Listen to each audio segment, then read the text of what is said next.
Hello. So today we'll talk about two architects, Richard Neutra and Kisho Kurokawa, an Austrian-American architect, Richard or Richard, because he lived for a long time and built in the United States.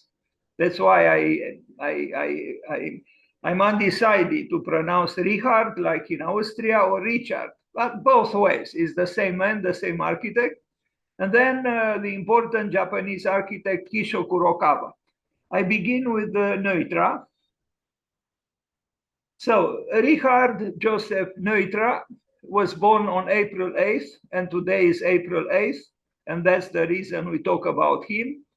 Was an Austrian-American architect, living and building for the majority of his career in South California.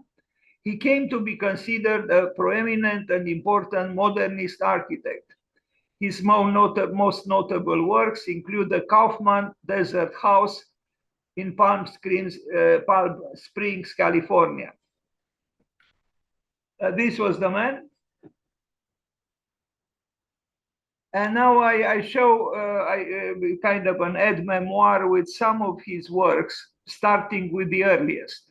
Like this house, Auerbacher home in Redlands and San Bernardino County, California, sunny California. The Clark House in Pasadena, California. Certain buildings I will present in more detail, but not all of them. A beautiful landscaping here. The Constance Perkins House, 1955. So we are talking here about an early modernism, but a very convincing one, a cyclorama building at Gettysburg, 1966. This, an institutional building, a public building. Another house in Switzerland, 1962. Richard Neutra.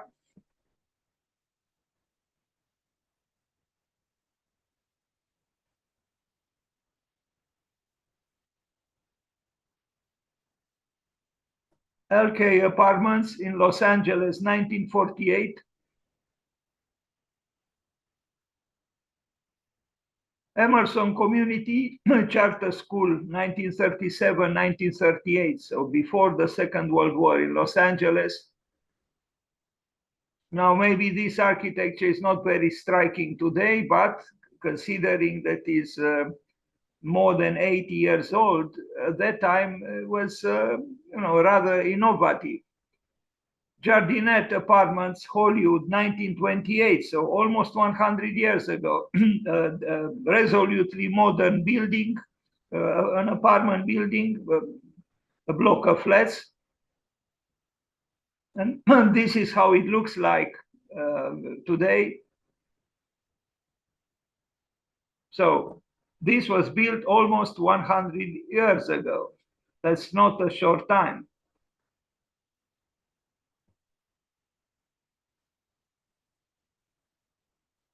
An earlier picture. Now, one of the most famous works by Richard Neutra, the Kaufmann Desert House in Palm Springs, 1946.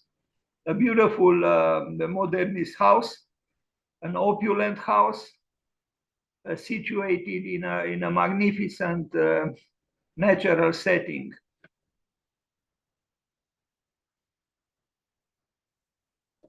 It's called the Kaufmann Desert House. I don't know if it's the same Kaufmann family that commissioned Frank Lloyd Wright to build the famous Falling Water building, which was also for the Kaufmann family, but I don't know if it was the same Kaufmann family or not. Anyway, this one is by Richard Neutra.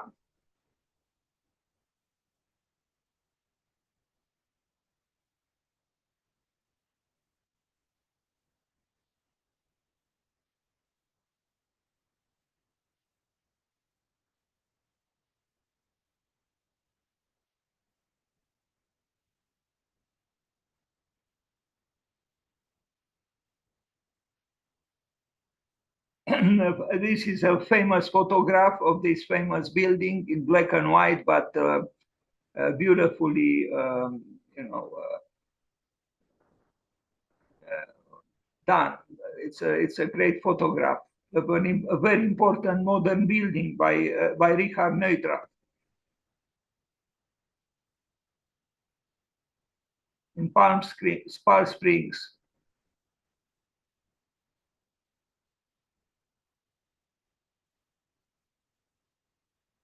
That's not him, I think.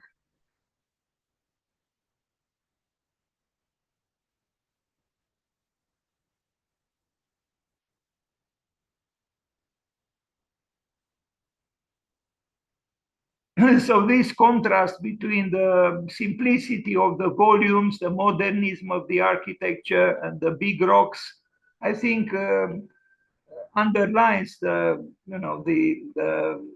creativity of the building. It looks like, I think this is a scene from a movie. It looks like it, a Hollywood movie. I'm sure at least one movie was made in this building and around this building.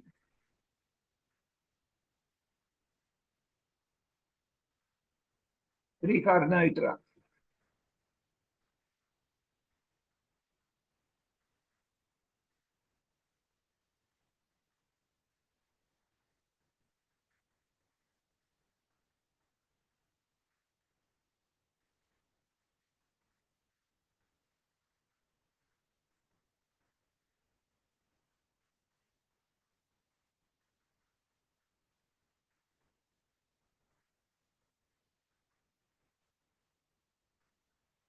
Now, for some reason, I included here in this presentation about Ritra Neutra the only private house that Zaha Hadid built. So this is what the client of Zaha Hadid wrote. I told her, I want to wake up in the morning and I want to just see blue sky. I don't want to see any neighbors and I want to feel free, recalls Doronin, the client, in a new video discussing the project. And Zaha Hadid told him, do you realize you have to be above the trees? And she just took a napkin and drew the sketch. I looked and I said I liked it, and this is how we started. And this is the building. In my opinion, it's not a great home. I don't think it's sufficiently intimate. It might be a spectacular building, but I think it's a little bit, I think, too emphatic. And I'm not against, flamboyant creativity, but in the case of a home, I think a little bit of more modesty or attachment to the earth perhaps is beneficial. Maybe that's the reason I included um, this this building by Zaha Hadid after the famous house that Ritra Neutra built, which is still attached to the earth. But this one, in the desire to free oneself, the client, from everything and everybody, alienates, I think, the building from the forest. To situate yourself above the forest, above the trees, seems to be problematic because man is not God. Anyway, a building by a famous architect, the only house that she ever built while alive. Maybe her office will build one day another one, and maybe another one, but during her lifetime, she only built this one.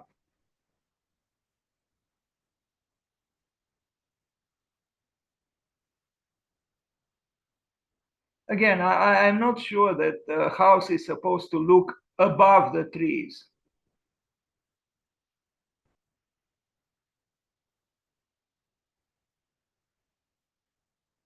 I mean, are we to free ourselves from the trees, to free ourselves from nature? being that we ourselves are also nature, and I'm talking about the inner nature, which still exists, if not totally dwarfed, within ourselves. But the forms are impressive, of course.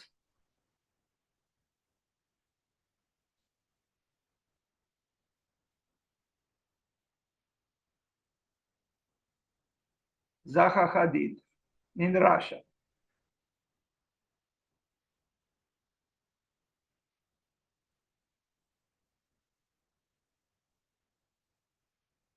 A giant base for the verticality of the house. It almost looks like an institutional building and not a home. I mean, how many cars are supposed to get in there? Is there parking of alarming dimensions? Maybe. Anyway,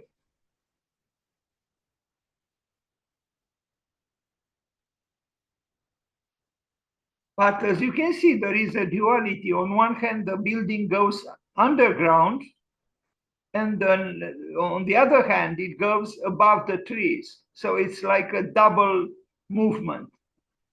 Now we go back to Ritra Neutra, the Kelton Apartments in Los Angeles. How subdued and reticent these modernist buildings by Neutra appear in comparison with Zaha Hadid. The Cronish House in Beverly Hills, California. But at that time, when they were built, they were almost revolutionary.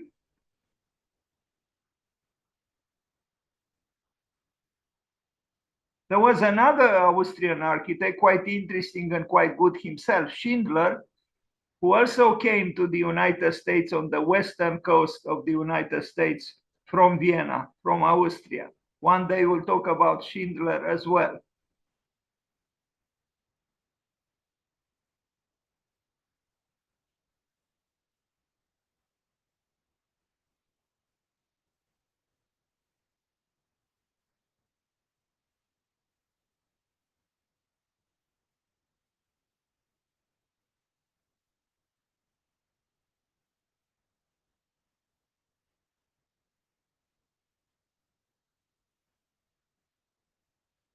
Sorry for this picture, it's not very clear, but you have better pictures here.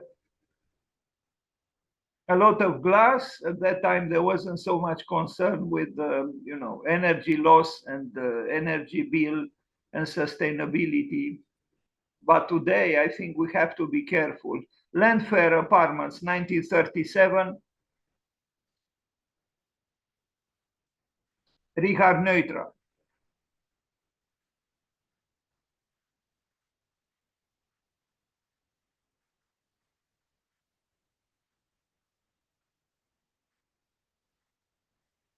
Again, they might not look very impressive today, but in 1937, you know,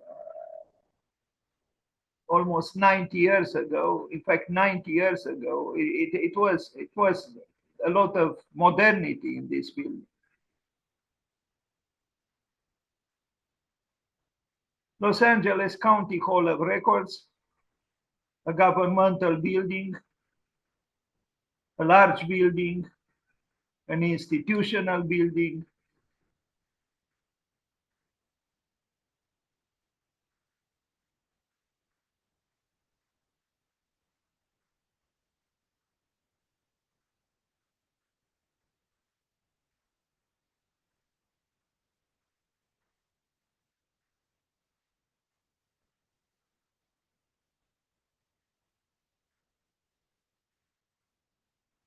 It still has a certain,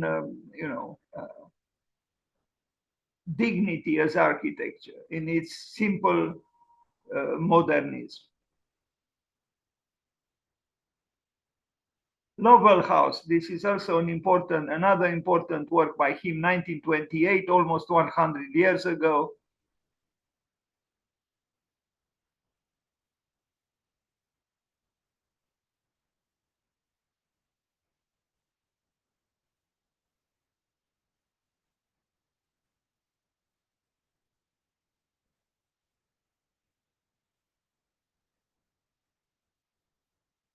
the steel structure, the model. Here we see the interplay between man, the human being, and nature. You know, the rather dramatic sloping terrain. And then the architecture in its, you know,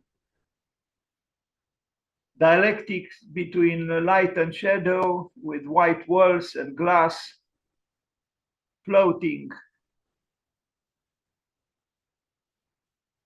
Ritra Neutra. A Garden Grove Community Church, a church then, Garden Grove in California. Some people, especially where we are, would not consider this a church, but I admire this. It's simple modernism, and you know, you could say it's just that elongated cross that identifies it as a church. Maybe. Miller House, Palm Springs. Kaufmann House, Palm Springs, we already saw it. Now his son, an architect as well. This is a picture with him, and we approach the end of this short presentation on Ritra Neutra. This is the son of Ritra Neutra, himself an architect, himself aged. Time passes over all of us, and it passed over him too, and it passed over his father as well. So let's wish him happy birthday.